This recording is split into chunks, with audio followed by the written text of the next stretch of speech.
Hey guys, this is Abe from DisKingdom.com with my Day 3 recap of E3. It was a really good day today. I caught up on basically every single game I wanted to try out before the end of the event, and it was definitely a slower day.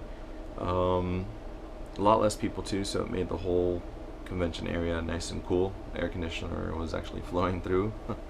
But anyways, I got to get hands-on on other games that I wanted to see. I was able to play Lego Avengers. It's a really fun game. One thing that I did like about this version of the Lego game, and it kind of still is similar to the Marvel Superheroes version, but this one, obviously it's solely based on the Avengers.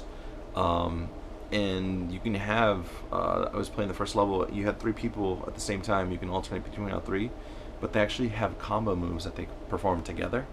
So like there was a part where I believe I picked up Black Widow with Captain America, and we did this rolling thing and like kicked three different enemies at the same time, or Hawkeye. I think it was Hawkeye and also Captain America like using the shield and as a combo attack. But overall, it's a fun game. It's just definitely getting having to get used to the controls because again, since you're doing these combos, it's a little different. You have to just memorize them. So that was cool. I got to see Lego Dimensions.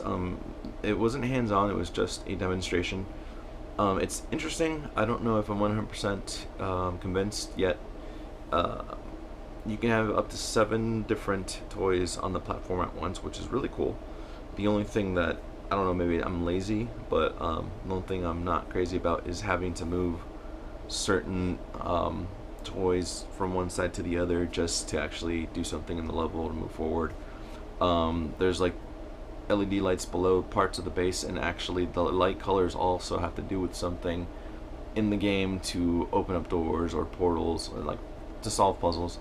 So, I mean, it's a little bit more complex as far as the interactivity between the toy and the base. So there's a lot of movement. But overall, it's obviously there's a lot of crossover with different intellectual properties, but it's kind of the same Lego game we've seen before, so that's why I'm still a little skeptical. I mean, it's cool, I love Back to the Future, I love Ghostbusters, Scooby-Doo, all those awesome, awesome different IPs, but it's a Lego game, so I feel like, am I going to see even better gameplay than I've seen that I can already play basically with like Lego Marvel Superheroes or even Jurassic World that just came out. So it's something to figure out and see if it's worth it. I finally got to try Battlefront. I was wearing my shirt to represent. I love this game way more. I mean, there's a reason why that everybody was nominating Battlefront like as the best in show at E3. It's phenomenal. I got to play. There was 2 demos that they were showing. One of them was a 2-player co-op, where you had to like pass 6 different waves of enemies, and that was stormtroopers, shock troopers, even ATSTs. It was pretty cool. So it was a lot of fun.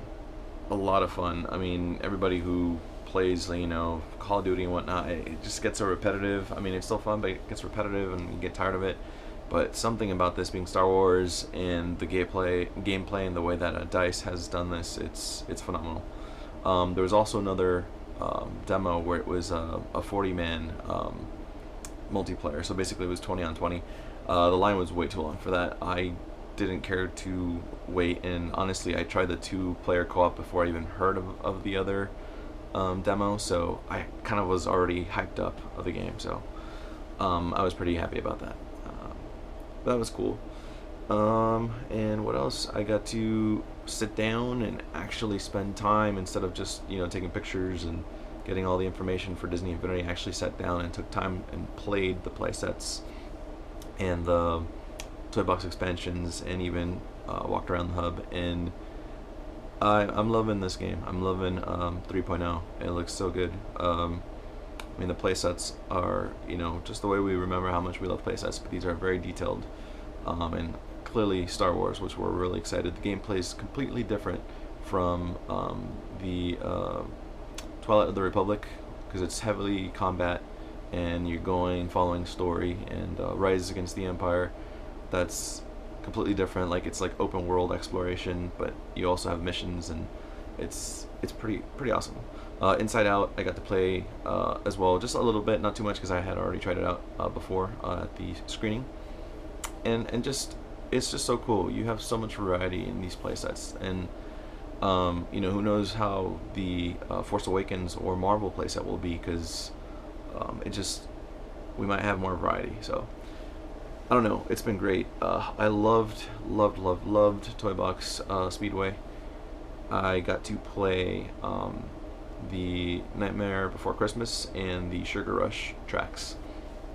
So cool. I mean, there's so many things that progress over your race in the story, because I guess each lap sort of gives you a little story, well, if you're really paying attention. And I did get to see the Monsters Inc. racetrack like load up, but it was on accident. The guy who I initially started with loaded it up on accident, and I got to see some really cool footage. But out of respect, I didn't like take pictures or record it. But just Sumo did a great job fighting for that racetrack to stay in. So, anyways, Toy Box Speedway, amazing. I'm very excited for that. And then the Villains Takeover, that's a lot of fun too. I got to play the first stage, and you fight a lot of the Pirates, the Caribbean enemies that we're used to from 1.0. You see it in 2.0 as well. But it just leads up to boss battles, and the first boss battle is actually Davy Jones, and he's definitely a lot larger than you're used to seeing.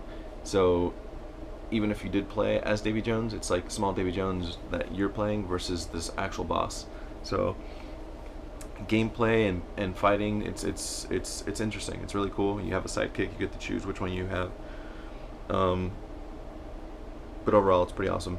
And then finally, I checked out the hub.